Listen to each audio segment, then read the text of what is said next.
During the summer of 2003, an event in the northeastern United States involving a strange, human-like creature sparked brief social media interest before an apparent blackout was enacted. Little or no information was left intact, as most online and written accounts of the creature were mysteriously destroyed. Primarily focused in rural New York State and once found in Idaho, self-proclaimed witnesses told stories of their encounters with the creature of unknown origin. Emotions ranged from extremely traumatic levels of fright and discomfort to an almost childlike sense of playfulness and curiosity. While their published versions are no longer on record, their memories remained powerful. Several of the involved parties began looking for answers that year. In early 2006, the collaboration had accumulated nearly 24 documents dating between the 12th century and present day, spanning 4 continents. In almost all cases, the stories were identical. I'd been in contact with a member of this group and was able to get some excerpts from their upcoming book. This is a suicide note written in 1964 by someone who has encountered this creature. As I prepare to take my life, I feel it necessary to assuage any guilt or pain I may have introduced during this act. It is not the fault of anyone other than him. For once I awoke and felt his presence, and once I awoke and saw his form. Once again I awoke and heard his voice and looked into his eyes. I cannot sleep without fear of what I might next wait to experience. I cannot ever wake. Goodbye." End quote. Found in the same wooden box were 2 empty envelopes addressed to William and Rose, and 1 loose personal letter with no envelope. "Dearest Linny, I have prayed for you. He spoke your name." End quote. A journal entry, translated from Spanish, 1880. "I have experienced the greatest terror. I have experienced the greatest terror. I have experienced the greatest terror. I see his eyes when I close mine. They are hollow, black. They saw me and pierced me. His wet hand. I will not sleep. His voice, unintelligible text." A mariner's log, 1691. "He came to me in my sleep. From the foot of my bed I felt a sensation. He took everything. We must return to England. We shall not return here again at the request of the Rake." And this is from a witness in 2006. 3 years ago, I had just returned from a trip from Niagara Falls with my family for the 4th of July. We were all very exhausted after a long day of driving, so my husband and I put the kids right to bed and called it a night. At about 4 a.m., I woke up thinking my husband had gotten up to use the restroom. I used the moment to steal back the sheets, only to wake him in the process. I apologized and told him I thought he got out of bed. When he turned to face me, he gasped and pulled his feet up from the end of the bed so quickly his knee almost knocked me out of the bed. Then he grabbed me and said nothing. After adjusting to the dark for half a second, I was able to see what caused the strange reaction. At the foot of the bed, sitting and facing away from us, there was what appeared to be a naked man or a hairless dog of some sort.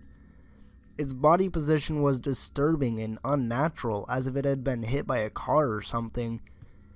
For some reason, I was not instantly frightened by it, but more concerned as to its condition. At this point, I was somewhat under the assumption that we were supposed to help him. My husband was peering over his arm and knee, tucked into the fetal position, occasionally glancing at me before returning to the creature. In a flurry of motion, the creature scrambled around the side of the bed, and then crawled quickly in a flailing sort of motion right along the bed until it was less than a foot away from my husband's face. The creature was completely silent for about 30 seconds, or probably closer to 5, it just seemed like a while, just looking at my husband. The creature then placed its hand on his knee and ran into the hallway, leading into the kids' rooms. I screamed and ran for the light switch, planning to stop him before he hurt my children.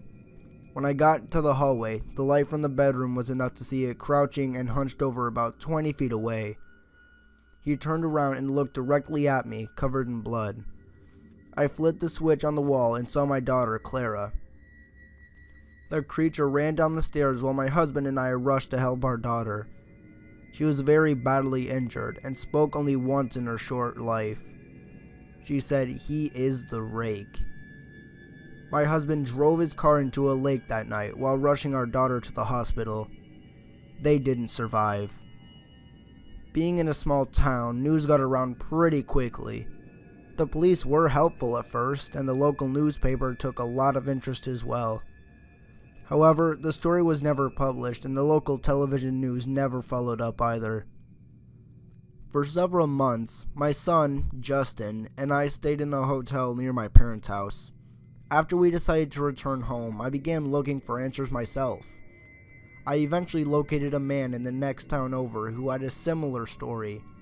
We got in contact and began talking about our experiences.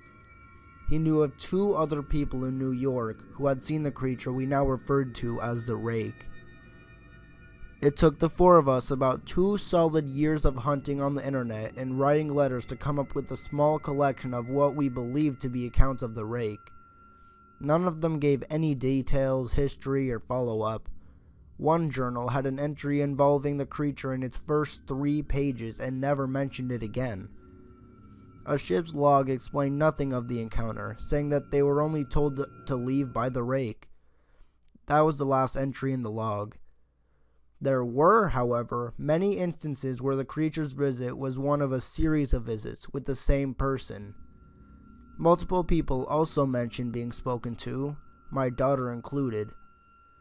This led us to wonder if the Rake had visited any of us before our last encounter.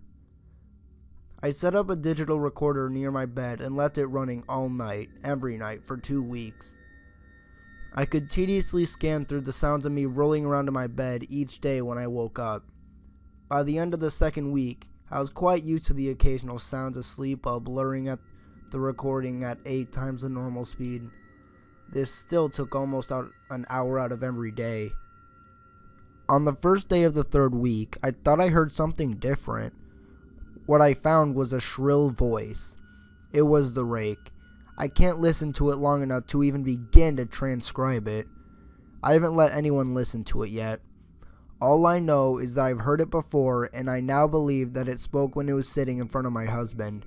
I don't remember hearing anything at the time, but for some reason, the voice on the recorder immediately brings me back to that moment. The thoughts that must have gone through my daughter's head made me very upset. I have not seen the Rake since he ruined my life, but I now know that he has been in my room while I slept. I know and fear that one night I'll wake up to see him staring right at me.